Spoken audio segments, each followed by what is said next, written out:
मसीह के दोस्तों, बाइबल की कहानियों के नए एपिसोड में आपका स्वागत है। आप देख रहे हैं संपूर्ण बाइबल अध्ययन सीरीज।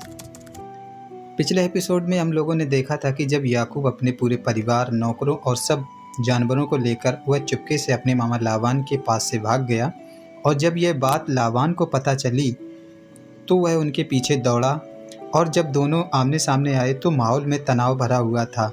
नफरत की जगह समझदारी दिखाते हुए दोनों ने एक वादा किया कि एक दूसरे को नुकसान नहीं पहुंचाएंगे। इस बात को मानने के लिए उन्होंने पत्थरों का एक ढेर लगाकर एक स्मारक बनाया जो शांति का प्रतीक ठहरा। आपसी समझौता करने के बाद दोनों अपने अपने रास्ते निकल गए। यहाँ तक हम पिछले एपिसोड में देख चुके थे। आज की कहानी की शुरुआत होती है याकूब से, जो अपने भाई एसाव से मिलने का इंतजार कर रहा है, जिससे वह सालों पहले धोखा देकर भाग गया था। याकूब सोचता है, क्या एसाव मेरे इन सब बातों के लिए बदला लेगा? क्या वह मेरे परिवार को नुकसान पहुंचाएगा? वह इसी बात को लेकर परेशान हुआ जा रहा था। उन्होंने परमेश्वर से रोकर प्रार्थना की और कहा, मुझे बचा, मेरी परिवार को बचा। मैंने गलतियां की हैं, पर अब मेरा भरोसा तुझ पर है। उसी रात कुछ ऐसा होता है जो किसी मानव कल्पना से परे था। याकूब अकेला तो था, लेकिन बिल्कुल अकेला नहीं। पूरी रात उसकी एक रहस्यमय दूत के साथ कुश्ती हुई। यह सिर्फ शरीर की ही लड़ाई नहीं थी, यह उसके डर, उसके पछतावे और उसके अतीत से लड़ाई थी। चूंकि याकूब चोटिल हुआ, उसका पैर भी लंगड़ा हुआ, पर उसने हार नहीं मानी। तब यह देखकर उस दूत ने उससे कहा, अब से तू याकूब नहीं, तू इस्राएल है, क्योंकि तूने संघर्ष किया और जीत हासिल की है।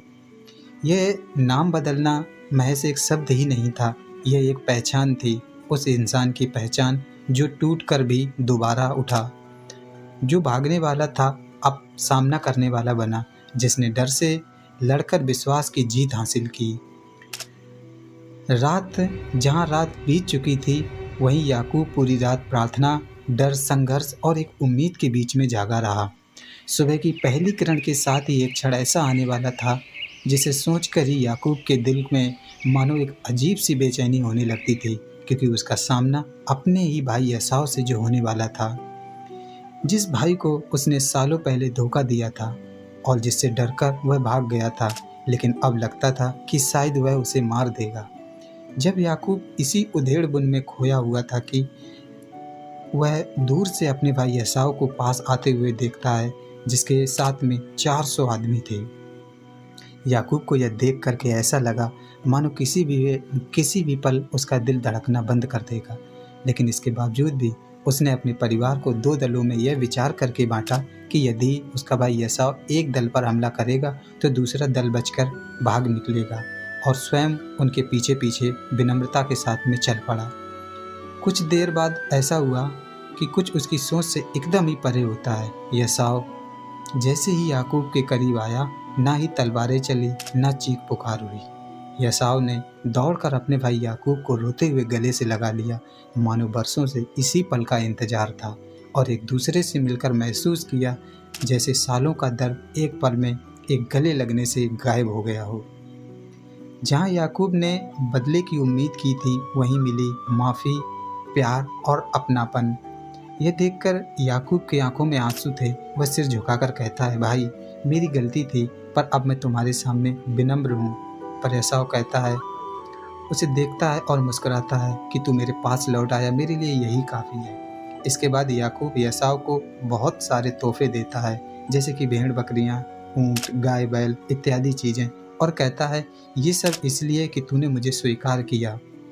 तब एसाव मुस्कुराता है और कहता है, मेरे पास बहुत है, मुझे कुछ नहीं चाहिए। पर यदि याकूब जोर देकर कहता है, अगर मैंने तेरी नज़रों में कृपा पाई है तो यह उपहार स्वीकार कर ले, क्योंकि मैं तेरे चेहरे में परमेश्वर का चेहरा देखता हूँ, क्योंकि तूने मुझे दया से स्वीकार किया है। एसाव के स्वीकार करते ही वह दुश्मनी जो सालों से दिलों में जल रही थी, एक गले लगने से खत्म हो गई। इसके बाद एसाव अपने शहर सीर की ओर लौट गया, और वहीं दूसरी ओर याकूब ने भी धीरे धीरे अपने परिवार को लेकर शेकेम पहुंचा और वहां अपने परिवार का घर बसाया और एक वेदी बनाकर परमेश्वर की आराधना भी की, जिसने उसे बचाया, उसके डर को शांति में बदला और उसके टूटे रिश्ते को प्यार में। ये कहानी हमें सिखाती है कि कभी कभी रिश्तों में इतनी दूरी आ जाती है कि लगता है अब वापसी मुमकिन नहीं। सालों पुरानी गलतियां इंसान का पीछा करती रहती हैं, लेकिन माफ़ करने वाला दिल सबसे बड़ी ताकत रखता है। याकूब ने जहाँ पर झुकना सीखा, वहीं एसाव ने माफ़ करना सीखा, और परमेश्वर ने दोनों के दिलों में शांति भर दी। जब हम अपने अहंकार से नीचे उतरते हैं तो रिश्ते नफरत नहीं, प्यार में बदल जाते हैं। परमेश्वर के साथ में हर टूटे रिश्ते में जिंदगी आ जाती है। धन्यवाद। आगे के एपिसोड देखने के लिए आप हमारे साथ में बने रहें और हमें कमेंट करके भी बताएं कि ये स्टोरी आपको कैसी लगी। Thank you.